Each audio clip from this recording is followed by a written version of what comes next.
If you're a QuickBooks Online user, there may come a time when you need to provide detailed financial reports to someone who does not have access to your QuickBooks database. This could be for a variety of different reasons, including the potential sale of your own company, for litigation, for taxation, or perhaps you just want a financial archive of your transactions in a report format. Hi, my name is Becky Shepard, and I'm a certified public accountant and QuickBooks expert. I'm going to walk you through the different types of reports that you will want to pull, as well as the customizations for each. For my demonstration, I'm going to be using a sample file. When you first log into QuickBooks Online, your screen should look very similar to mine. From the left-hand reporting menu, we're going to select where it says Reports.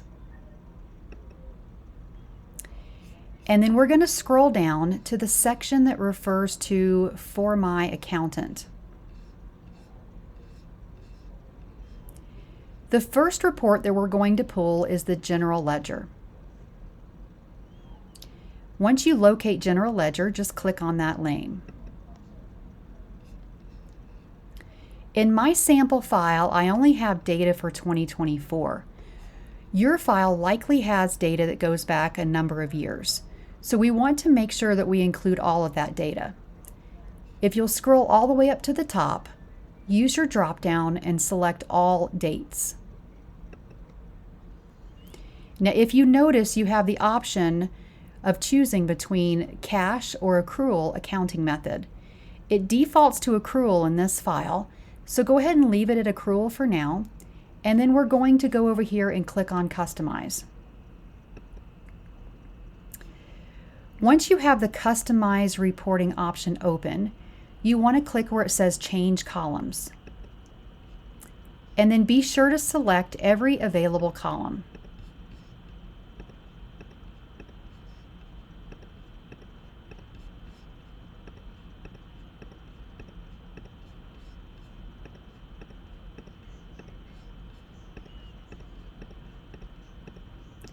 Once you have done this, click the option at the bottom right to Run Report. If your data file contains a number of different years, you may get a message here at the top that says in order to view the file, you need to export it first. And if that's the case, just click on the link to do so. If you do not have the message, you will need to scroll all the way over to the right and click the link for the export option.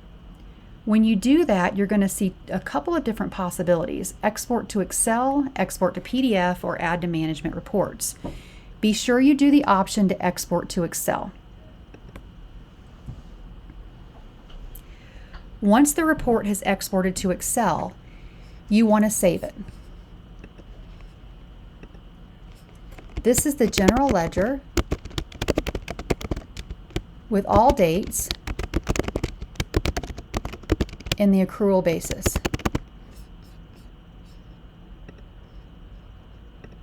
And you can just tell it to save wherever it's going as long as you remember where it's going. I had already exported it earlier, so it wants me to replace the existing file. I can close Excel now. And then I'm going to go back and I'm going to run it also in the cash basis. So click on Cash and then hit Run Report. Once we scroll all the way over to the right, click the option to export, and again export it to Excel. We're going to save this one as well.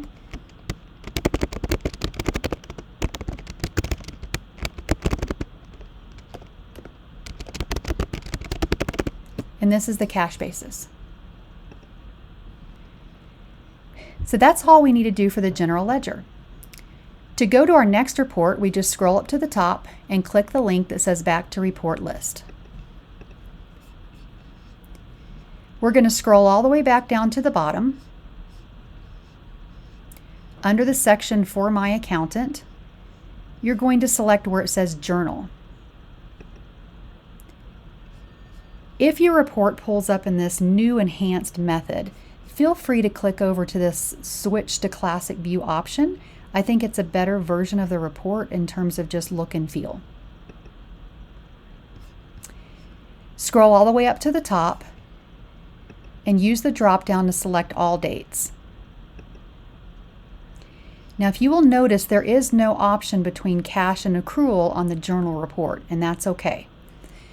But once again, if you have a lot of data in your file, if your file encompasses numerous years, you may have to do this report by year in order to capture all the information. So scroll all the way over to the right and click the option to export to Excel. And then we're going to save this general journal.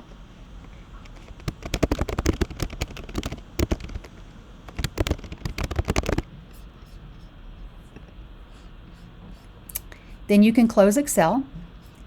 And once again, we scroll all the way up to the top and click this option to go back to Report List. The next two reports that we're going to talk about are the profit and loss and the balance sheet. And on my screen, you can see that they're saved up here as favorites. If yours are not saved as favorites, then just scroll down a little bit to this business overview section, and you should see the profit and loss and balance sheet listed. Be sure you're selecting just the balance sheet and just the profit and loss, not the other options. So the first one we're going to do is the balance sheet. We're going to scroll all the way up to the top and tell it to do all dates. And then under this option, display columns by, I'm going to use the drop down and I'm going to say months. It's already selected under the accrual basis, so I'm just going to say run report. Your report may be much wider than mine if you have multiple years involved. Scroll up to the top and select the option to export. Export to Excel. And then save your report.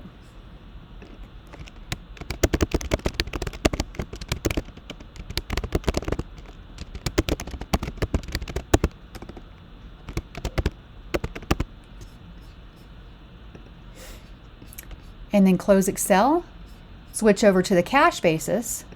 Once you click cash, tell it to run the report. And then once again, export to Excel and save it.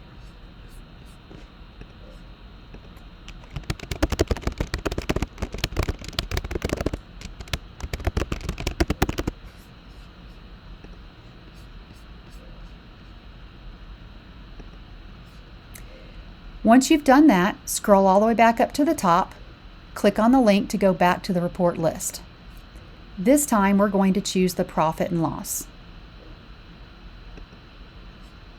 Scroll up to the top, select all dates, tell it to display columns by months. Accrual is defaulted, so go ahead and say run report, and then export that to Excel.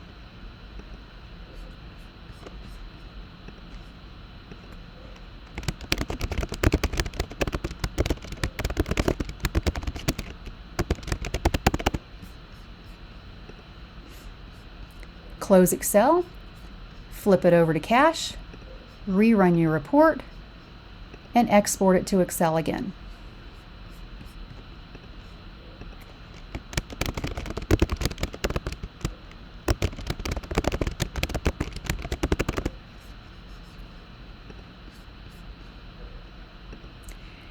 Now, if by chance you are running payroll in your company file, there's one additional report that you want to do.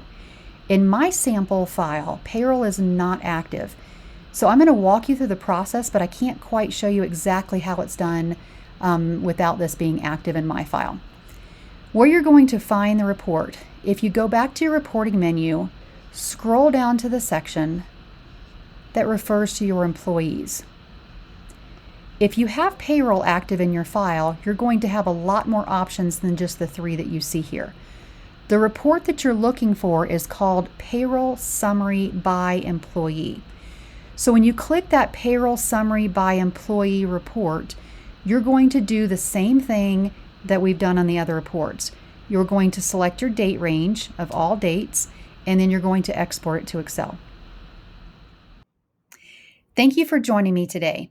Be sure to like this video and subscribe to our YouTube channel for more tips and tricks on QuickBooks Online.